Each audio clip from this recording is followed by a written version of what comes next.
Coach. Go take it away. All right, good afternoon. Appreciate everybody being here. Obviously, an awesome day for us, a historic day for the University of Miami in terms of recruiting. A lot of effort from a lot of unbelievable people. You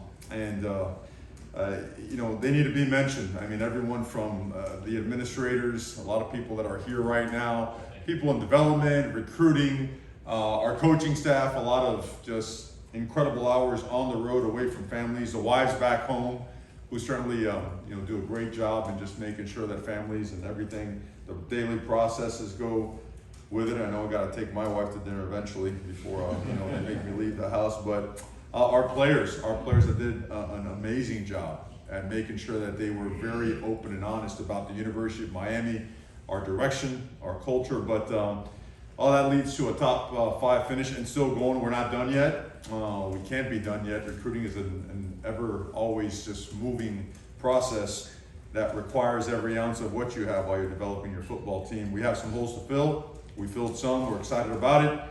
15 players in the top 300. I could keep going on and on and on about stars and rankings, but I'm more concerned about how they play and conduct themselves when they get here. Sound familiar? Jimmy Johnson, right? Back in 1986, 87. But we're blessed to have these young men join us to earn the trust and the confidence of their families, and their trust and their confidence was earned through a process involving transparency, honesty, persistence, and passion about the University of Miami, which we all know and feel is the greatest place in the country. And they had a chance to see it, some on several occasions, and we welcome them to our family today. Okay, so instead of just sitting up here and becoming a dissertation type of press conference, we're going to open it up to talk about, whether by position groups, whatever it may be, because there's a lot of guys, right? I believe 25 high school guys so far are in, 4 transfers are in. Like I said, that's a fluid number. It's going to keep going. The roster itself is always fluid. So that being said, I'm sure I've missed some people. A couple of people I really want to thank that they never get credit. Juan Navarro, Dennis Smith, Mackenzie Rizzi. 3 absolute warriors in recruiting behind the scenes 24/7, and they do it all. They absolutely do it all. And if you could work at the intensity levels that we have to work at on a daily basis, it takes a lot, and they provide us with everything we need to be successful. Okay, and again, we feel like we're just getting started. It's an awesome day, incredibly excited. We want it to keep going, and it will, it will. We'll just have to have a press conference at another time. So that being said, questions, please. You've signed Chris Johnson and Mark Fletcher at running back. Talk about the way they complement each other and what they add to the running back room.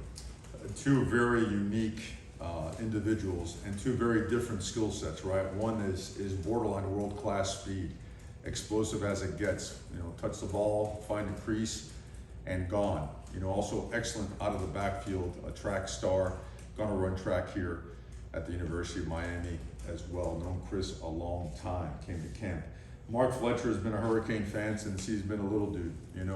It's funny when I see these pictures roll in about them when they were playing youth football, and I see the guys they played with, oftentimes they end up being University of Miami Hurricanes. So critically important to get that message out there. Our youth camps and those programs have got to really expand, because if they're wearing that U when they're this tall, it's going to be much easier to say yes on signing day when they're this big. So Mark Fletcher, a powerful, a championship program, elusive, strong, fast, smart. He has all the traits like Chris that you want in a running back. 6'2", 215 pounds. Chris Johnson's about 185 now, on his way to being 200 pounds. So you're looking at guys that aren't small. These are guys that, they've got a little bulk to them. They tremendous lower body strength and explosiveness and power, ability to just drop their hips, redirect, come to balance. They're not afraid to block either. You watch them in pass protection. You watch them when they're running down the field and blocking on sweeps or when the ball cuts loose. These guys are just championship mentality guys, and they were must-have guys for our program. Coach, what will Emory Williams bring to the quarterback room? He is 4 something. I forgot what it was, but he's up there. He's an honors student, and he approaches the game in the same manner. He is a student of the game. He is a relentless, tireless worker. he spends his free time just out there working out, getting with quarterback specialists, finding teammates, creating new teammates just to get work in and get better at it. 6'4" plus, it's really accurate arm. He can run. Okay, he's not what you consider a dual threat quarterback. The outside world for us, he could run as well as you need to run. He's really smart, understands protections. He's a complete quarterback. And him being here in camp and working with us, answered all the questions we needed. He checked all the boxes. Awesome family, awesome young man, tremendous leadership skills, and a tremendous desire to be elite. And that really separates him from a bunch of other quarterbacks we recruit. Mario, what does it say about you and your staff that you were able to bring in this class, and about the players in the class, that they were all bought into what you guys were telling them after the season that you guys had?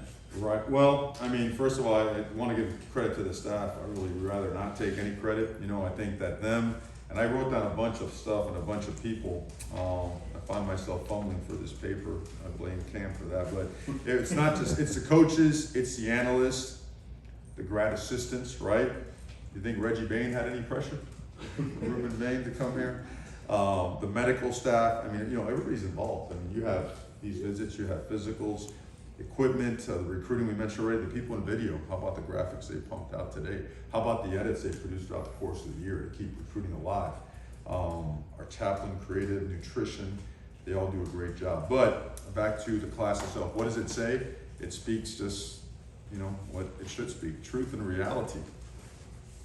You know, this is very, you feel like you're in I feel like it's a little bit of a deja vu in terms of just path along a very blessed career where, you know, you have the opportunity to jump right in and start rebuilding. And what do we sell? The truth and honesty. That the roster at Miami needs to look a certain way. And National Signing Day is kind of, for each program, is the beginning of building a championship football team, right? Talent acquisition, player development, and then personnel use, right? It comes in those three facets. So from the beginning, the message was consistent. We never strayed from it. We're always transparent and honest. They were here. Our players were transparent and honest with our recruits as well. And that's why through rough patches, you are able to sustain that level of trust and confidence to put together a class like this. So credit to everybody. I mean, everybody's involved. Everybody affects somebody.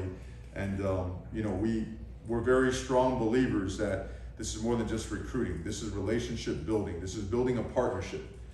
We don't kidnap someone's son and bring him over here and say, hey, we'll bring him back in 4 years. We align ourselves with our goals and our principles and our values with these families to make sure we're all on the same page, to make sure on this journey, because you will go through some rough patches, that everyone can stick together and find a way to make it work. So all those things, you know, came to fruition.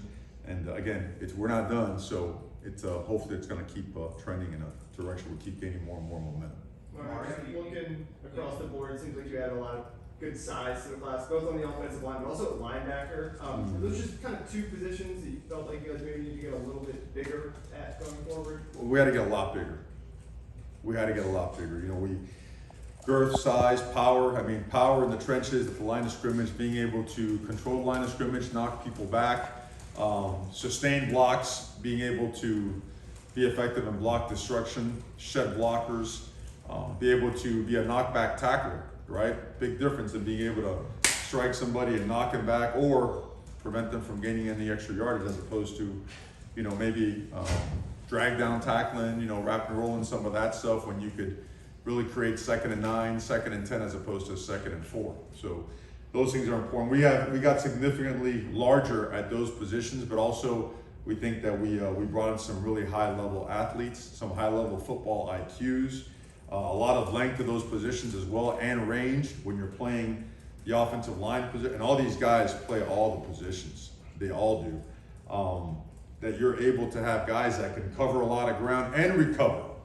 So if they do take a poor step, if they do take a poor set, if they miss with a punch hand, that they can recover, redirect, get good head placement, hand position, and still be able to have a successful rep. So we feel very, very confident in what we have acquired in this year's class at both those positions.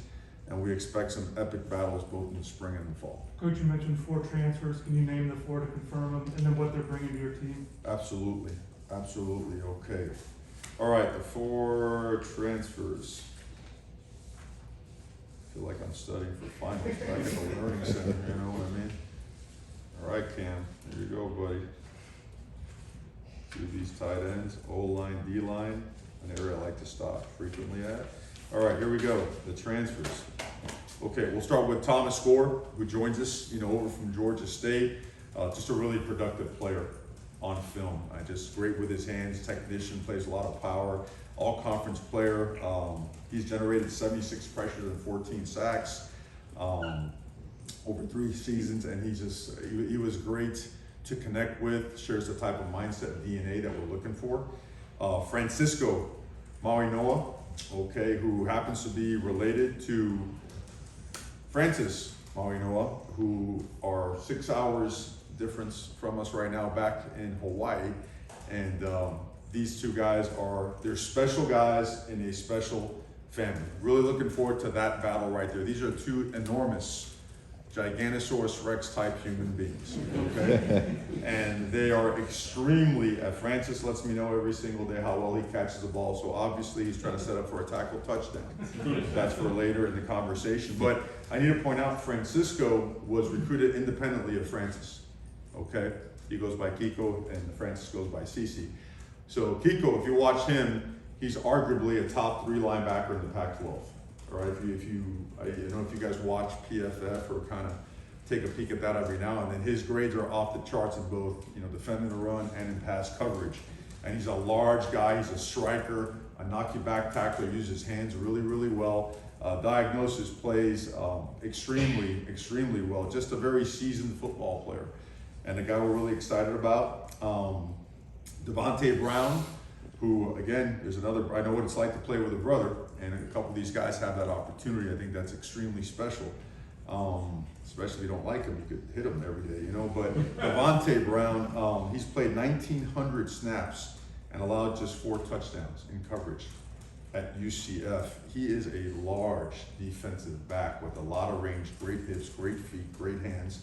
Again, he's another guy, and we're glad they're both here together, but would have been recruited independently of his brother when he hit the portal.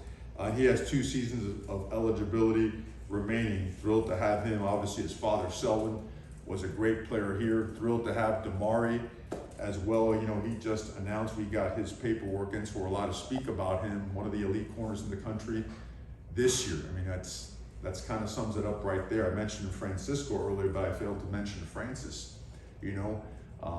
One of the elite players overall in the country this year as well, at 335 pounds, and that's in moon pounds. It's probably 350, you know what I mean? So he's a guy that we're counting on, both these guys, all these guys, to make an impact right away. And then Javion Cohen, who joins us from Alabama. He started 25 games over the last couple of years over there with 38 knockdown blocks.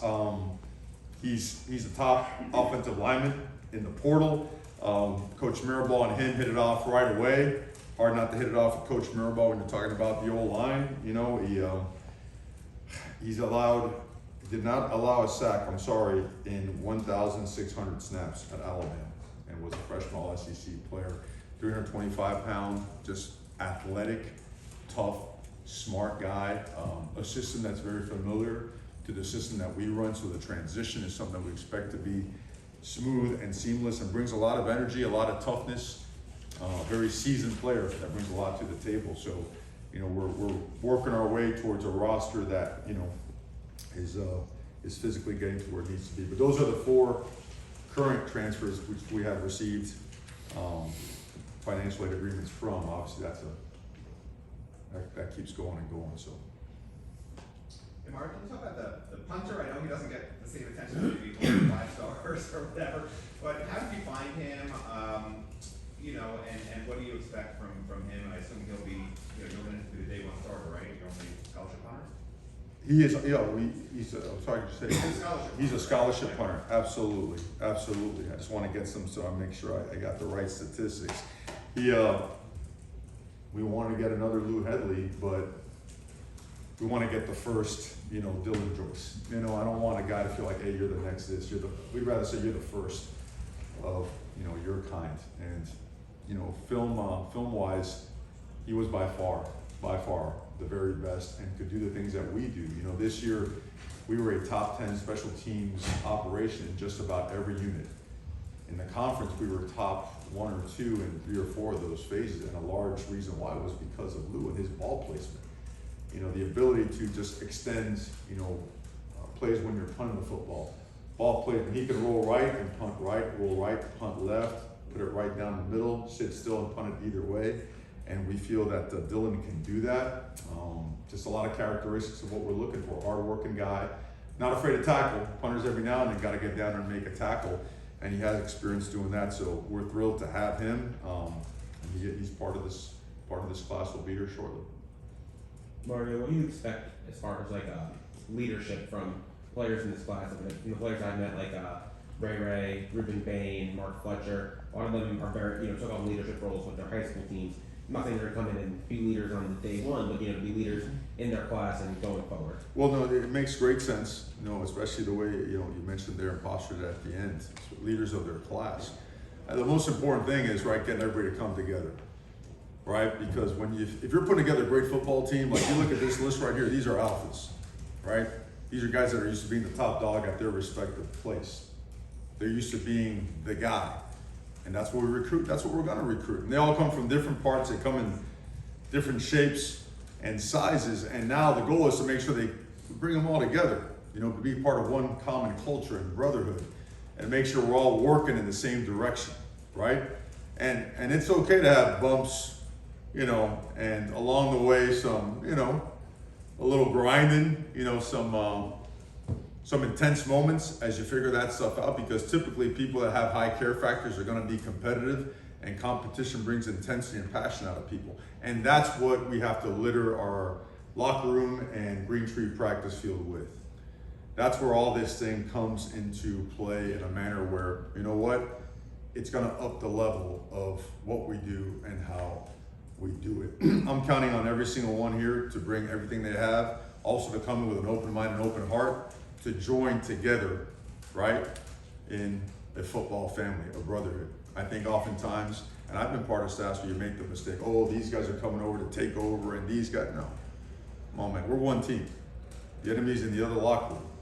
And we've got to learn how to play together. To do that, the offseason has got to be extremely important. Every piece of it, every day has to be geared towards doing that, accomplishing that.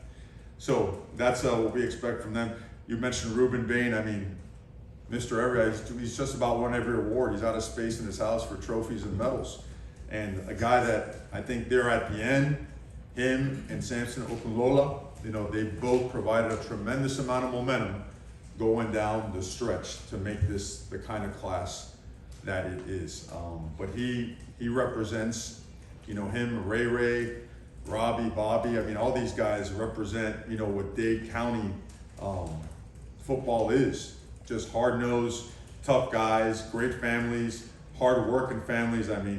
These guys they're the real deal, and they join the guys from Broward County that are also the exact same. A lot of them we're familiar with because we know them. I'm trying to make sure. I know we mentioned Damari earlier, Mark Fletcher, Antoine Jackson, who graduated early. You know how hard it is to graduate early and get reclassified? That's hard. That takes a lot. He's gonna get great mentorship from the guys here. We already have that planned out for him. Ray, come on now. Can't find a bigger playmaker than that out there. Unless you go down the street, you got Robbie. So you got 2 guys that are making plays and that are just exceptional guys that just don't waver, right? No matter what, these guys they want to be Miami Hurricanes. When I was a kid, I wanted to be a Miami Hurricane. It meant that much more to wear the U than to wear anything else. They didn't call it the U back then, it was UM, right? My dad used to say, when we go into the UM, I love that. I'll never forget that. And to our community, it's got to mean that much more as well. So, for example, Ruben Bain gets a sack the other night, right? In the state championship game, he throws up a U. Well, you notice in the stands, half the people in the stands are wearing University of Miami football gear. That's awesome, right? That's always been part of the fabric of our team. So, but then we're from all over as well. And you know what? A guy that doesn't get spoken about enough is Bobby Washington. You want to talk about a guy that could run and strike and is really, really gifted. I remember recruiting his father back in the day. You know, he still looks like he could play, you know, and just an awesome family, hard-working mom. I mean, goes on and on and on. So. Or you get some international guys too, that Collins, Achiampong, I don't want to pronounce that right, Frankie Tilau guys. Achiampong. There you go. Frankie Tilau, those guys. Tilau. Yeah. Just if you can speak to them, what you liked about their personalities and their fit for the school. Oh, these guys like, they're humble, driven guys. They're grateful to be playing a game of football. Like they treat football and they look at it as, man, what a privilege it is to play this game. Now, granted, 6'6" and 6'7.5", yeah, you know, makes them attractive, right? Being able to come off the edge the way that Collins does, being able to get his hands on people and shed them the way he does, obviously, you know, makes it really, really special. That's a uniquely talented, size spec, you know, intangible type guy that is really, really hard to find. And the same thing goes for Frank. We offered Frankie before there was real film on him. You know, as an offensive line coach, Coach Mirabal has got an unbelievable set of lamps. I mean, he could really project very well. And watching those movements of his workouts on tape, the way he could bend and come out of his hips, big guys have a hard time stepping. He can get his ankle in the ground while fully bending and dropping his lower half down, and then coming out of those hips and being explosive and showing great balance and body control as he slides and anchors and uses his hands. Another awesome young man, and guys that, you know, I know Collins was a late flip, you know, but his heart was always set on Miami. Frankie endured, you know, just about every recruiting pitch known to man and stayed loyal and stayed with us the entire time. And all he did was just work, you know, get better, come out here and watch practice when he was allowed to, you know, be around us. So extremely grateful to those guys. Your thoughts on where you stand at wide receiver? Would you like ideally to add another veteran if the right one comes available in the portal? And Robbie Washington and Joseph, your two receivers in this class, Mary? Oh, without a doubt. Well, first, the two guys that we got, we think they are dynamic playmakers. And we don't think, you know, when you set your recruiting board, they were at the top of the board. They were must-get guys, local guys. They had all the right, made of the right stuff. They did all the right things. We got to see him at our 7-on-7s, got to see him at camp, and they were exceptional because they are elite route runners that can turn a 5-yard hitch into an 80-yard touchdown, right? And sometimes it's nice, you know, to be able to, you know, send out the PAT field goal units instead of 2nd and 5, 2nd and 6. These guys can do that. They are very motivated. They love Miami. They've always loved Miami. We are continuing to pursue outside receivers. We are. We still need a couple of guys just to have a balanced roster and just to have normal numbers. We are low on numbers there, and we also are pursuing defensive tackles. Those are the two areas that we haven't fully addressed yet in this recruiting class. All right, though you can't name names, you do have one committed player who didn't sign today. Are you optimistic, hopeful, confident that you could get? We are everyone optimistic signed? and hopeful about every single person that we have recruited due to relationships and just a long time being invested in these guys from a personal and professional standpoint. And then you're obviously an O-line guy, the two not just the two, but Francis and Sampson obviously come with a lot of. It doesn't get better than those can you guys. just kinda give us I'll your just start evaluation? gushing about them right now before you finish the question. It doesn't get better coming out of high school than what those, and I've been fortunate now. I mean, over the years, you know, Panay Sewells, you know, Cam Robinsons, Jonah Williams, Alex Leatherwoods, these are elite guys. You know, I was a GA here when I had the great fortune with Arthur Francis Kehoe recruiting, you know, Brian McKinney and those guys. Yeah, these guys are elite monstrosities. They are ginormous human beings that don't move like big guys. They move like linebackers. They play with power. They have exceptional football IQ, relentless work ethics. They are as mean and nasty on the field as you can imagine. And I want to throw, you know, the other tackles in there. Frankie Tinelau, we just mentioned him. You know, I want to talk about Tommy Kinsler, Big Bruno. Exact same thing. Bruno is an elite, powerful, knock you back as a road grader, but be able to dance on the edge of the perimeter with you, you know, at offensive tackle. And Frankie, the exact same thing. These are really, really powerful guys. On the interior, you got, you know, big Antonio Tripp, and he is like the flagship like recruiter of the class. He committed early and he led the charge. You know, him and his mom were unbelievable. Should have put him on staff early. You know, really, really good. But the thing about that, he's also a really, really good person, and he's a great football player. You know, and he made the move to IMG he felt he needed to further challenge himself and get in that environment. He ends up joining up with Jaden Wayne, you know, who relationships there. Offered him a scholarship at the Pacific Northwest camp in Portland, Oregon 4 years ago. Just watching this long, skinny dude, right? Looked like an avatar, running around all over the place, not knowing what's up.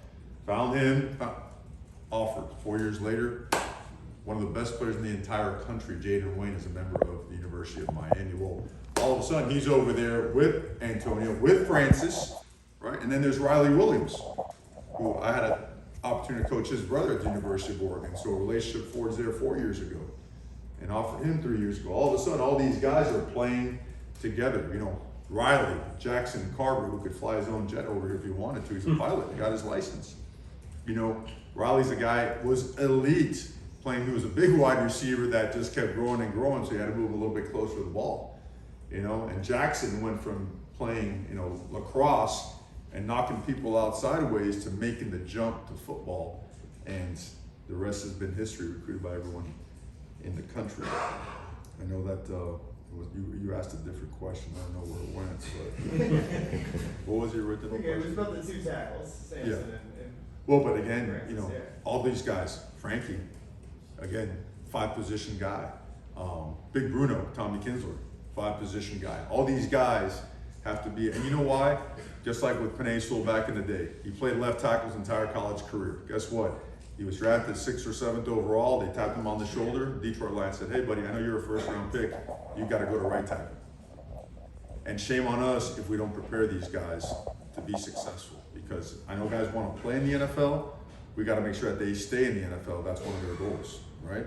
So to do that, we got to make sure that they're very versatile, and that's part of our training regimen for offensive linemen. That's why Coach Mirabal continues to be known as the best O-line coach in the country.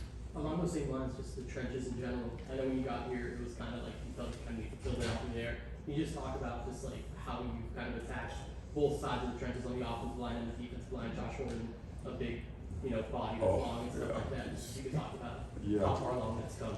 Yeah, well, I mean, it's you know, you always study teams from afar, because when you're strategizing, no matter where you work, you always look at what, you know, what the country looks like in case you have them on the schedule, in case you play them, you want some background on them. And you know, felt coming in, that was one of the biggest things. Miami had to recruit different. You know, Miami should be stacking up classes like this year after year after year. And that hasn't happened. Not being critical, being honest. It's important we're honest in here, right? Gotta shoot straight. Miami used to dominate the draft. Used to dominate the draft. First, second round picks, right? Dominated it. Well, that's okay. Signing day results in better draft days. Okay, so that's why it is critical that this continues to take an uptick every single year. That we continue to invest in this, invest in people, right? Time, energy, making sure they get everything, every ounce that we have, because that results in better organizations, better teams, better football families, right? Better universities. So that's what we are invested in. The line of scrimmage, it has to look a certain way. To look a certain way, there has to be a size spec aspect. You cannot compromise. You cannot compromise toughness, intelligence, power, recoverability, athletic ability. All these things are just, if you don't have them, it's hard to create that and make up for it in the weight room. The weight room is meant to enhance those qualities.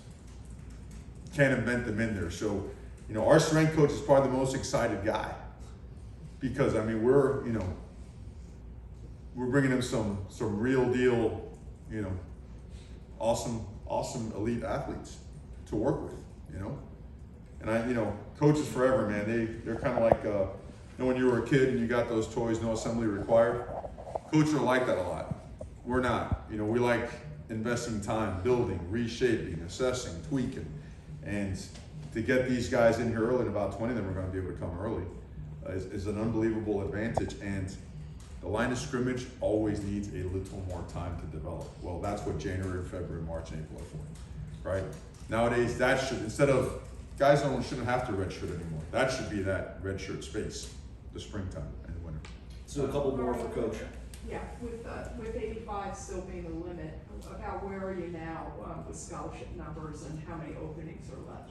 Oh, I don't even look at that right now. I'm being honest. Right now, we have to make sure that we continue working our way towards finding the very best 85 scholarship players and the very best 35 preferred walk-on players as well. And they've got to check boxes. And that's a never-ending process. That should never ever, roster assessment, roster enhancement, talent acquisition, and player development, those things are just, they're never ending. So, I mean, the numbers are fine, there's no concern there. I know you have to get to a certain number at the end. There's plenty of time and plenty of room. So it's full systems, all systems go, it's full throttle going forward. We need to continue to acquire more elite talent. While we're at the state of Georgia, we got 3 kids out of there. I don't think you've talked about that much yet. Well, you haven't asked. Gary, no, I know, I'm asking about. Gary, Horton, and Fully. Popo, so Popo's father's from Miami, Florida. You know that? Coach Mirabal was his teacher. That's where that connection is right there, you know? So right away, tremendous connection. Big, physical guy. Downhill player, defensive player of the year in the region. I mean, I think he's been up to 235 plus. When we first got here, he came for the first junior day, we were in love with Popo. The connection, the family, Mirabal, you know, knowing him from way back, and then just the way he played, his style of play, a ball of energy. He is off the charts. We got to mention Malik Bryant too, because Malik Bryant has dual value. He's been playing inside linebacker, and he's an absolute stud. And he also has edge pressure capabilities, and he's a guy that we're going to be able to use at both those spots.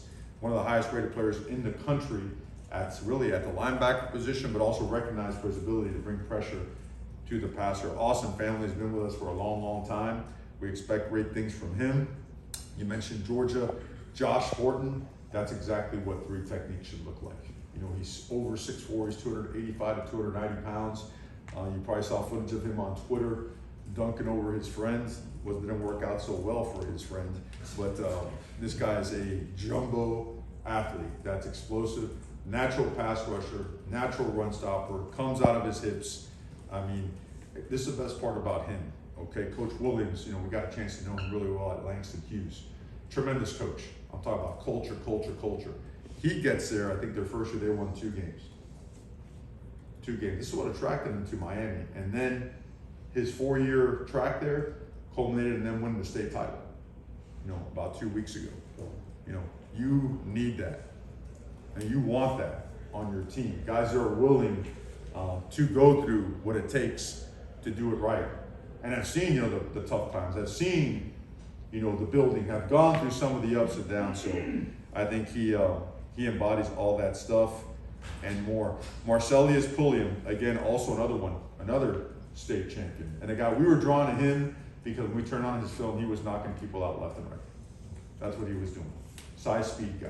He's over 6'3". He's over 220 already, and room to grow. And smart, and tough, and a hard worker. You know, those were things that we just weren't willing to compromise. Awesome guy to be around, all right? We didn't mention Caleb Spencer, who needs to be mentioned. I mean, just another guy, turn on the film.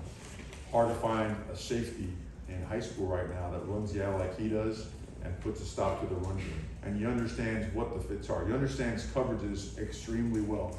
High-level IQ guy, really hard worker. Had an injury, season cut short, but up until then, was one of the more physical players we had seen on tape at any position. Awesome guy to be around, great family. A guy I certainly had to mention. I just don't want to leave anybody out. I didn't mention Robert Stafford, man. I mean, that's one of the most electric players in all of football right now. That guy does it all. I mean, he's like Spider-Man. I mean, he's catching balls all over the place as a receiver, as a DB, as a return specialist. Again, awesome to be around these families. Awesome to be around. He's incredible. Mentioned Bobby and Robbie. Jaden Wayne, we mentioned him. We mentioned Riley.